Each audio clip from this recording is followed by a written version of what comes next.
Welcome, everybody, to episode 10 of Reinvention Conversations from the Front Porch, Wednesday, July 15th. This is me, Hollis Thomases, founder of Reinvention Works. Reinvention Works is the platform to empower people and businesses to take control of their next future through tools, networking, and education. And the purpose of this webcast is to do just that, to inform, instruct, motivate, and inspire you to the next you. Tonight's guest is Antonella Zangheri. Antonella, say hi again. Hi, everyone. How is everyone tonight? I'm very excited to be here and sharing my story. And thank you, Hollies, for having me. Yay. Antonella is the founder of Krumville Bake Shop in Brooklyn, New York. And what we're going to do is we're going to give everybody a little rule of housekeeping here, how everything's going to flow. And then we're going to hear from Antonella and her reinvention story. So we're going to be on the interview part for about 30 minutes, followed by 5 to 10 minutes of Q&A. If you have questions, please keep them to the end.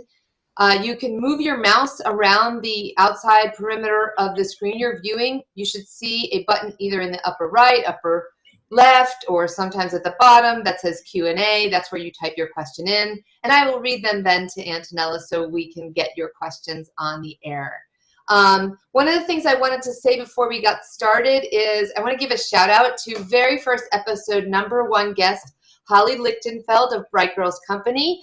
Holly sent me this wonderful t-shirt, Changing My World, which though it's for her business, Bright Girls Company for Girlpreneurs, it really is appropriate for reinventionists. So I am changing my world, and I'm giving a shout out to Holly for a thank you for the t-shirt and for a great job that she's doing. And she's keeping going with her reinvention. And what we're going to do now is give Antonella some time, about 5 minutes. Antonella, if you can give us the journey that you've taken. So I'm going to turn the floor over to you. Here you go. All right. Well, my story all started back when I was little. And I grew up in Italy, and my parents taught me to cook and bake since early age. So that's where my passion for culinary and everything that's related to food comes from.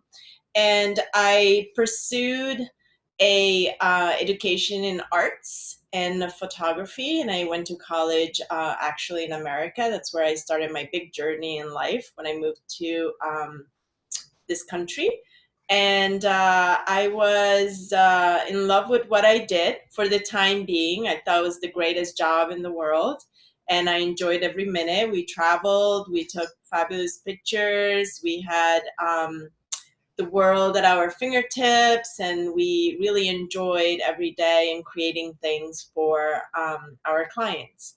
But with all things, like sometimes, it's not enough just to be doing one thing in life. And I was kind of fortunate enough to discover through my late 30s that I could actually feel better in life. And my doctor told me one day that I had celiac, which is an autoimmune disorder of your body where you cannot digest the protein that's found in wheat, rye, and barley. With that said, I didn't realize that I was actually not that healthy myself. So when I started my gluten-free diet, I found myself invigorated and I discovered that I had all this energy and this new look in life, and I never felt like tired anymore and lazy or kind of not up and going all the time. And I embraced my new diet with such a positive attitude that followed my pursue of doing something else in life. When you feel great, you're available mentally and physically to do other things, and you're like, well, why should I settle with one thing that I already done for so many years? Why not to try something new? So I sort of just jumped in it, and I had the best family that supported me, my husband, my parents, and they were just like, go for it. And I sort of did. One day I just like turned off the key on my old job and just, embarked this new adventure. And it's been a great one so far. I really enjoyed every minute. Wow. And I should interrupt here for a moment. I do reinvention conversations from the front porch casually with wine.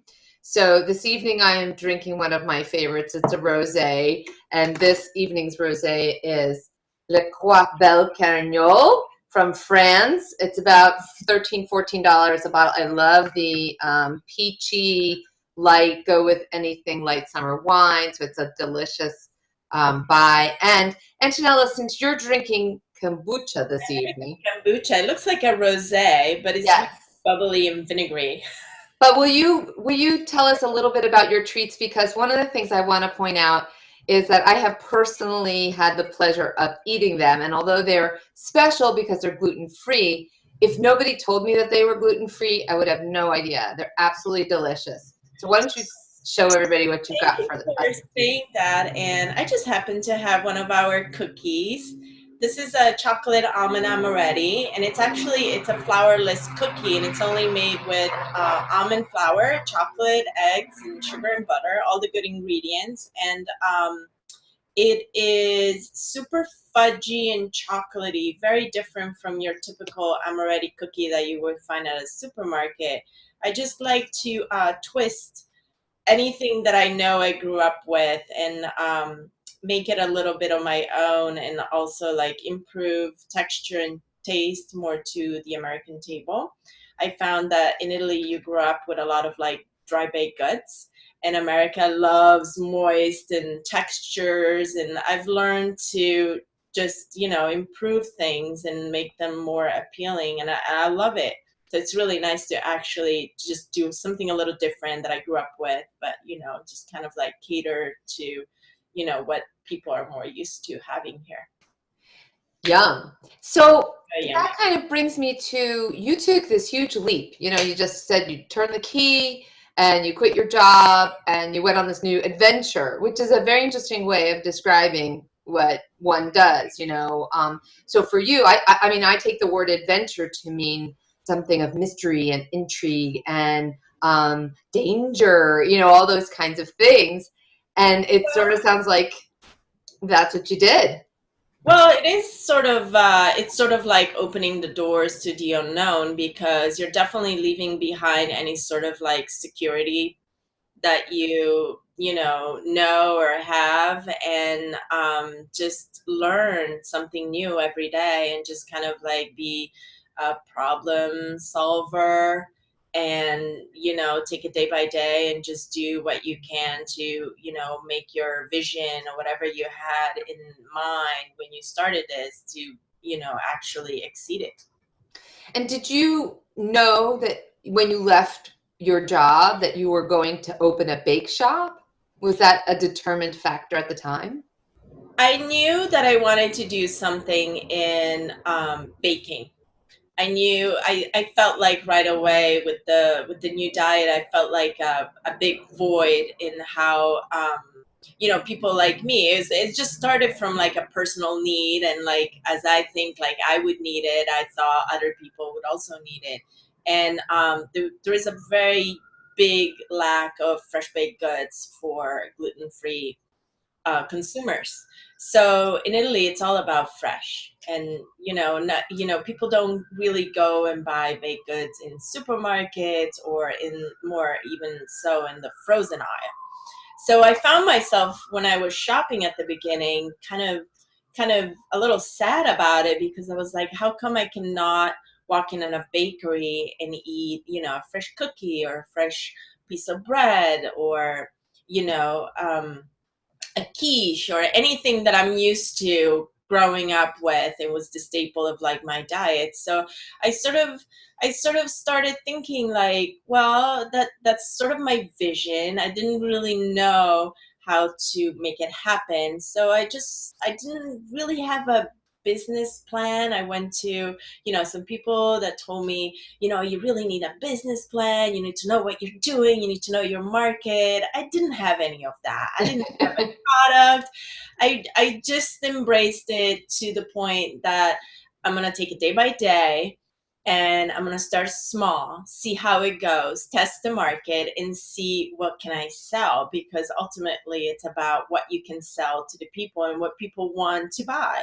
So I found right away a very quick niche in coffee shops. So you go get your coffee or your tea every morning, and everybody else gets the croissant, gets the cookie, gets the muffin, and you're, as a gluten-free person, you're like, well, what about me?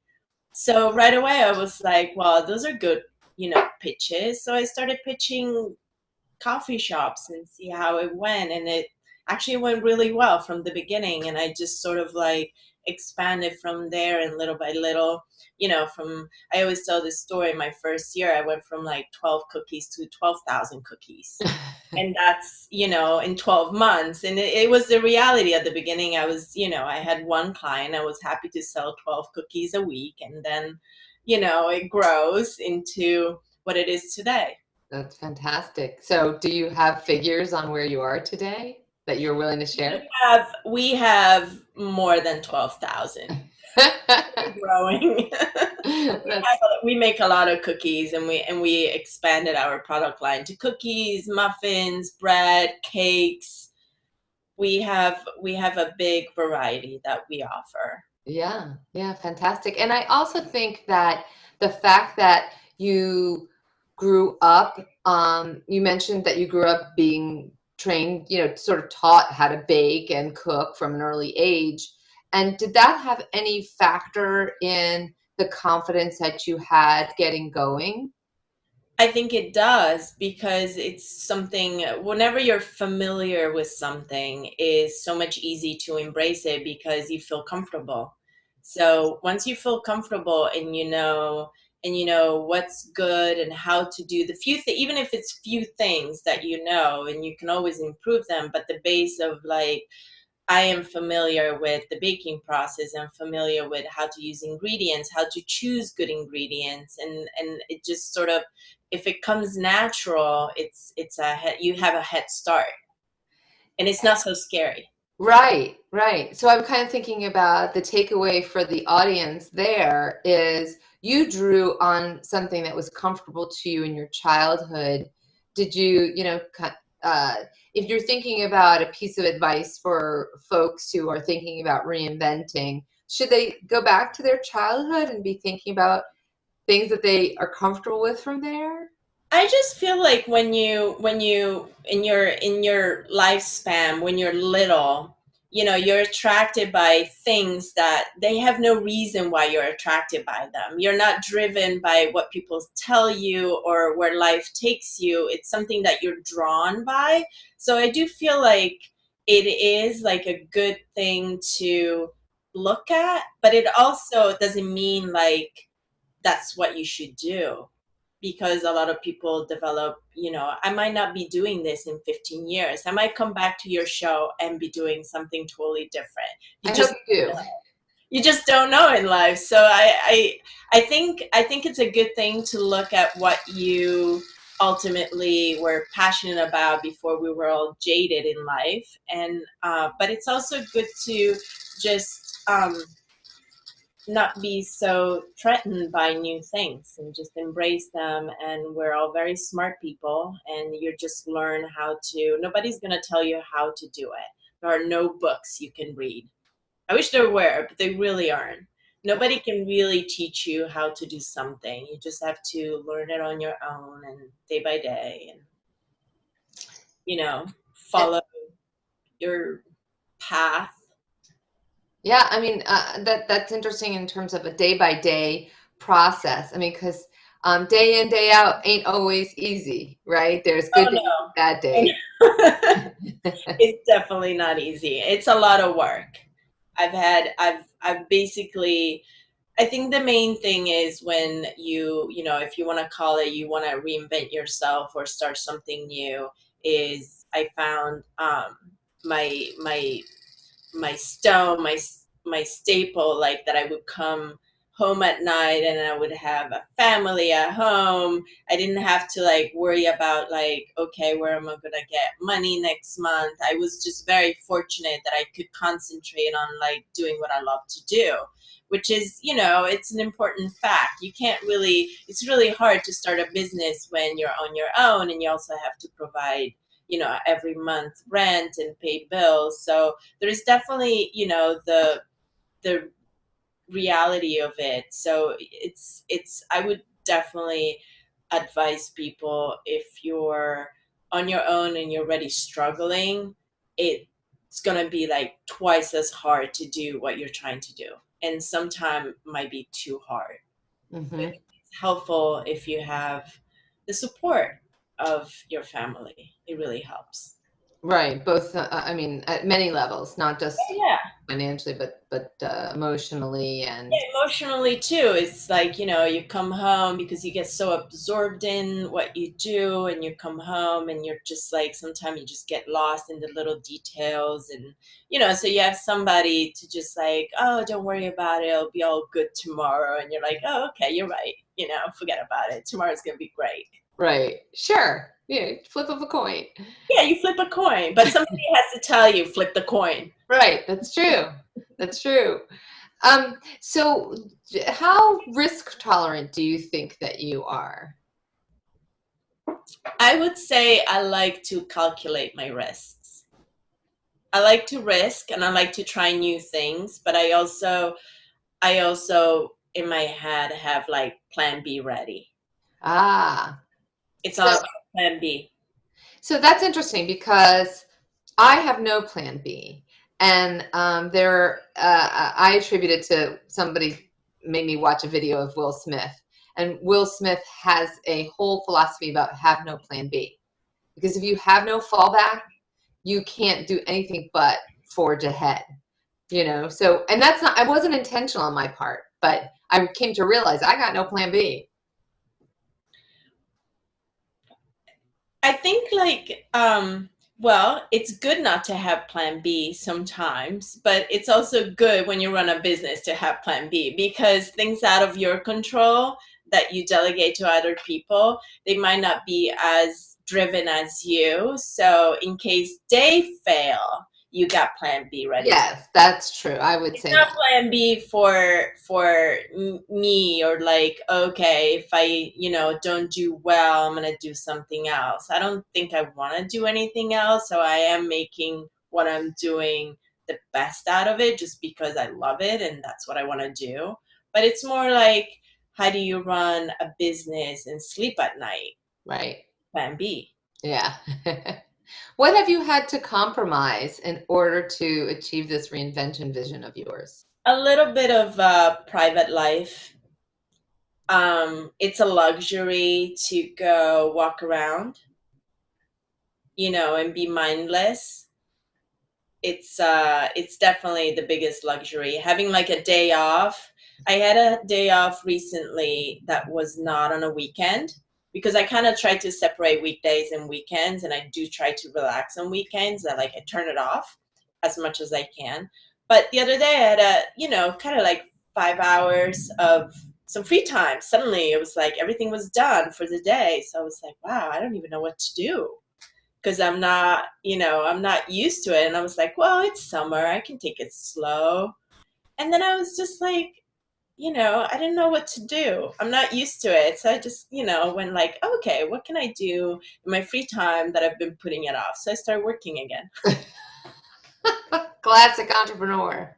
Yeah, exactly. You're like, ooh, yeah, I always wanted to change that little thing on my website. So, you just do it. So, did you mentioned earlier that you got advice to go and build a business plan. I don't know where you got that advice, but what were there any pieces of advice or reading material or things that you found, whether they're tool sets or what have you, that were really helpful during that phase of your reinvention early on? Um, I did. I actually thought it was very helpful to talk to people that are already done what you're trying to do. So my first kitchen where I used to produce was an incubator, and a lot of startup food businesses go through incubators because you can just rent your kitchen by the day and it's cheap. There's no overhead and you just rent as you need it. And there is also like a support system of people and owners of that incubator that know the business and know how it goes. So I definitely had a lot of support from Catherine, and she was the owner of the incubator. She just knew, and she was so gracious and willing to give you and offer you all the help she could. And she just, kind of didn't quite guide me, but if I ever had a question, she would be there. So I saw her a lot and I would be like, okay, so what do I do next? Or also you just kind of figure it out a little bit on your own as well, and see what other people do. You enter a community when you start a new business. There's always like a community that comes with it. So in my case it's the food community, and I was lucky enough to be in this like little enclave, a little niche of Brooklyn producers. It just happened like that, you were all at the same time. They're all young people like me, changed their profession like me, we shared the same issues. We're a business owner. We didn't really like go into business because that's what we know how to do. We just do it because we are crazy. We We do love to it eat. because we love to eat. We all share a deep love for food. It all comes from like a really like you just wake up in the morning and you're ready planning your entire meal for the day. That kind of love, and you're just gonna perfect something that you're passionate about and try to make other people like it and enjoy it. I think that's fantastic advice, especially about the community component. And for anybody listening about the idea of incubators, because this is the first time it's come up in all the episodes, um, I think that incubation is a great, great thing if somebody's thinking about starting a business. And I was fortunate with my first business to also be in an incubator, which I stumbled upon. I didn't know anything about incubators, and I didn't know to go look for them. So if somebody listening to this gets a takeaway from you, I would say it's the idea of seeing if there's an incubator in the space that you're looking to move into, but not in terms of the industry, not necessarily the physicality, but also the geography. Yeah, exactly. There's so many entrepreneurs in this country. And in whatever you want to follow or pursue, I feel like you're going to find a niche of people that will support you, and you'll just like navigate through it and find your way of what you try to accomplish. So I what's been the most rewarding part about this reinvention of yours?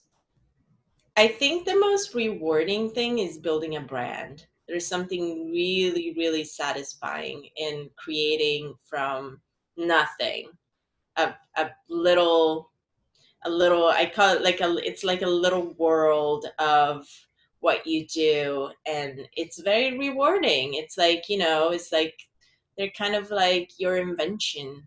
It is an invention that you just, you set your mind to it and you're like, ooh, I'm gonna do this. Even if it's done a million times and everybody had a bakery and everybody does cookies, it's just the way you do it is always different than what other people do. And um, you get also the support from your customers, and that's very rewarding. So I get a little bit of both. I get like feedback from customers that keep me going because they love what I do, and I love what I do because it's rewarding because I'm creating something. Right. And what's been the most challenging part of the entire reinvention process? I think the most challenging thing is to keep focus. The focus is challenging, and also kind of learn, because as you're building your brand, in this case is like a bakery brand for cookies, you also have to learn how to um, know your products, where you can sell your products, and it doesn't just come right away. You just kind of have to find your way, and I find that very challenging, because at the beginning, when I was doing the business plan before I even had products, everybody was like, well, you got to know what you sell, but it's like if you never touched your cookie or felt it or had feedback from people about it, you don't really know your products. So it's sort of you had to go and learn about them as you grow them. So that brings up an interesting point. I mean, did you have to what degree, or did you have to pivot at all in the early days? Like maybe you thought you were going to create almond macaroons and you end up creating, amaretti biscotti. I pivoted like 7 times. I'm the master of pivoting, because opportunities, knock on the door. So you're curious about them, and you explore them, and then you see if they work. So the smart way of doing it is try not to lose too much money with it, with the process. So you just kind of do as little as you can to taste those waters and see if it works for you. And then if it doesn't, you just pull back. It's totally fine. It Right. doesn't matter. I mean, I think when I started, I really wanted to make crackers. That was probably my first thought. I'm gonna make crackers, and soon to realize that crackers and launching something that needs to be packaged and shelf life, it actually entailed a lot of financial back, like a lot of money. So Yeah. I was like, well, that probably won't be the smart way of starting, because you haven't tested your market, you don't have a brand, you don't know what you're doing. So I pivoted right away to coffee shops, because I saw the opportunity and it was easy. It was just like a quick pitch. You make some muffins, you make some cookies, and see how it goes. So that was one of my first pivot. Then my second pivot happened when a big national supermarket contacted us, and basically invited us to be in their stores. Was a great opportunity, and I learned a lot, and I learned about my products. That's where I learned about who I am, what my brand is, and what my products do for the consumers. And I learned that I'm not a supermarket brand. That's important. It's as important to learn about what you're not as what It's you are. it's very important, and you would think it's like black and white. Oh, of course you're not a supermarket brand, but it's actually not that black and white, because unless you really know the market and you've studied it, and you have like you have experience of other things that you've launched in supermarket, you have no idea of all the background work and what supermarket products need to be and compete with, and you are open to a new set of issues that Right. you're like, you either step back Yeah. or you embrace them and change your products to fit in these parameters, because you have to fit in there. Right. And not to mention the fact that, not every product that enters the supermarket succeeds in a supermarket. Otherwise, the supermarkets would never be looking for new shelf items to stock on their shelves. So, Exactly. yeah. In this super, and I would definitely, if you, to all the people that want to start a food business, I would definitely not start with launching a supermarket product and invest all that money until you really know your product and you tested it in smaller market, in specialty store, build a brand, and then have a clear understanding of what it means to go with the big guys. That's excellent advice, especially for people looking to get into food.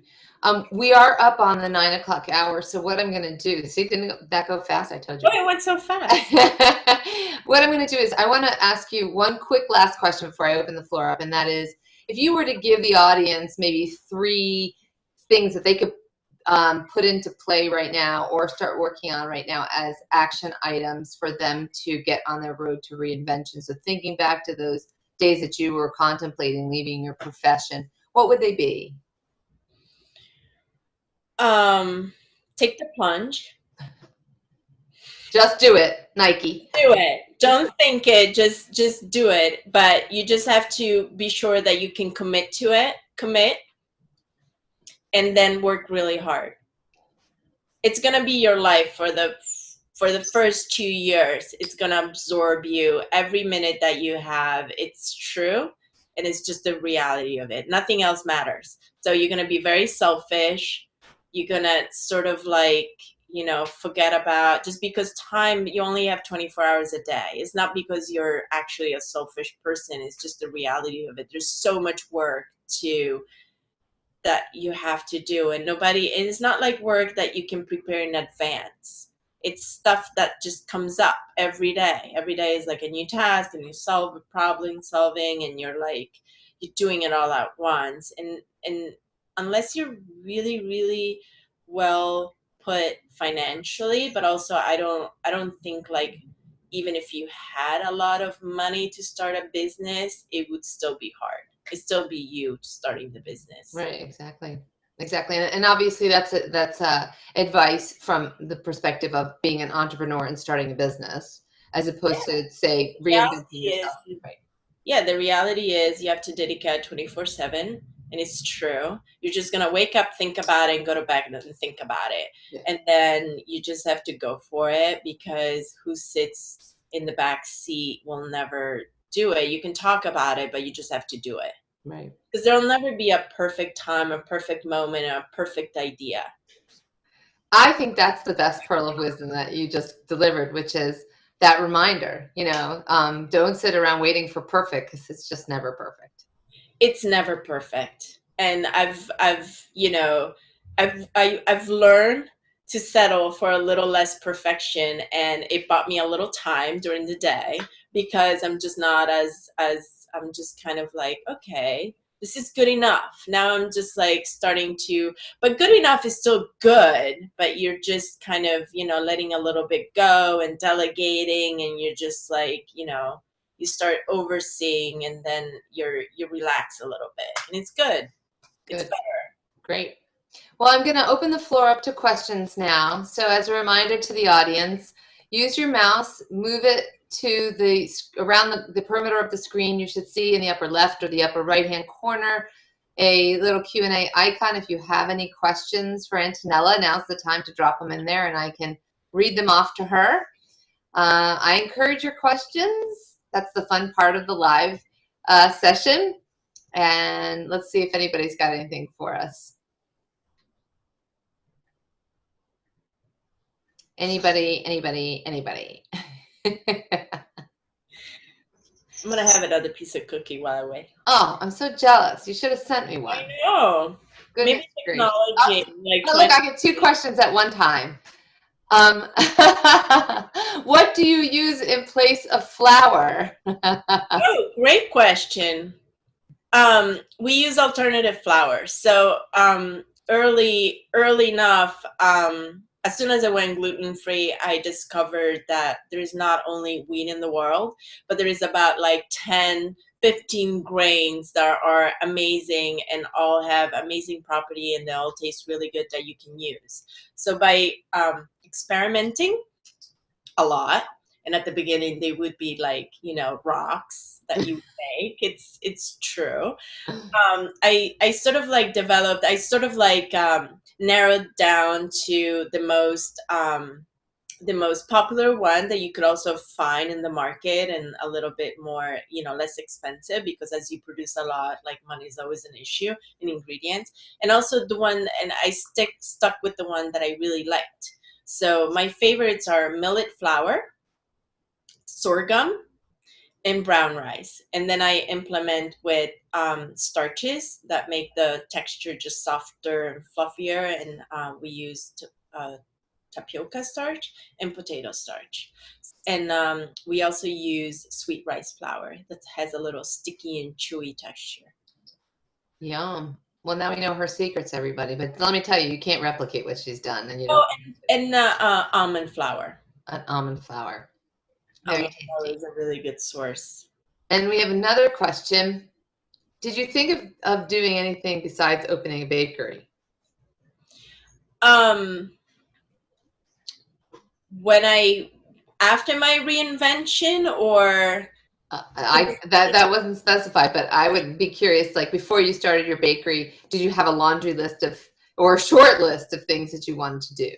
no, no. It was clear from day one that's what I wanted to do. I did not have different ideas. I didn't hit life and be like, "Oh, I'm lost. I'm bored with my job. I don't know what to do. What would I like to do?" It kind of came to me. I got diagnosed with celiac. You have to be gluten free in order to feel better. You go gluten free, you feel better, and then you're like, wow, this is amazing. And your entire persona and perspective of your everyday life is so different that I just kind of naturally pivoted towards bakery. Right. So I kind of wonder what do you think you would be doing right now had you not been diagnosed with celiac? I would probably do what I did before, which was freelance photography, and I also had a production company because I like to keep busy. And there was nothing wrong or I hated about my job. It changed the job itself. It changed a little. It was not photography is not as seen and also perceived as it used to be. It used to be like a really art form. It's with film. It was a lot more artistic. Fewer people knew how to do it, and the digital opened a new spectrum of how things are done, and also the advertising world has changed so much with social media. So definitely, I was more of the traditional photographer. So when I had to enter the new kind of photography, and I embraced it, but I found like the digital was just something about it. It was so real and so easy to do.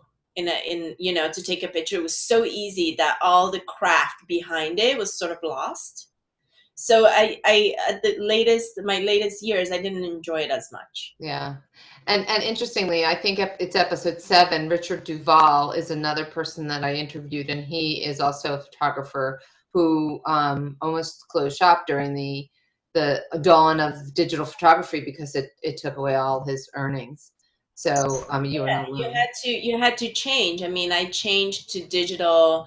I mean, I was doing more fashion and advertising, so digital came really early, right on, and hit us hard. So you had to, like, from film we went to digital bags, and then from digital bags you got like the digital cameras, and just no more film. You had a digital tech next to you. The pictures were shown right away. You could see everything in like less of a second. And then it wasn't anymore about the photographer taking a picture. It was like everybody else behind you having a comment because they could see the image right away. Right, It right. became Very like a interesting. total different kind of work environment. And I felt like, why am I here? Like, what, Right. I didn't feel like Well, I I think I think that that was probably has led a lot to your open-mindedness to pivot. And unfortunately, this would be a great place to continue the conversation, but we are up against our clock, and I want to be respectful to the audience and their time. no more So, questions. Antonella, bear with us while we wrap this up. But I want to thank you very much. So you might want to wave goodbye to the audience. Thank you for having me. It was lovely. Thank Thank you you for the too. questions. And here's what we're going to have coming up, everybody. So if you missed the introduction, this is Antonella Zangheri, and she can be reached on Twitter at Krumville Bake and Antonella at Krumville Bake Shop if you want to email her directly. I'd like to remind everybody that these are weekly webcasts, which you can learn more about at reinventionworks.com/webcasts. Something new, we are interested in attracting sponsors to help sponsor these webcasts. So if you know of any companies who are trying to reach people in transition, I would love to hear about them. you can always contact me through the website or just send an email to contact@reinventionworks.com. Our next guest is actually tomorrow night, Steve DiFilippo, the gracious Steve DiFilippo, who is going to be doing a do-over since we had to cancel his original webcast with me on July 1st due to a power outage. And then next week will be Guillermina Gonzalez. She is the executive director of the Delaware Arts Alliance, but she used to be a corporate executive with like Exxon. So you'll be interested to hear about her journey from for-profit to nonprofit. Please register and tell your friends. And if you are on any of the social media and you are using hashtags, the hashtag is ReinventionWorks. Everybody, thank you so much. Have a wonderful night. See you next week. Bye-bye.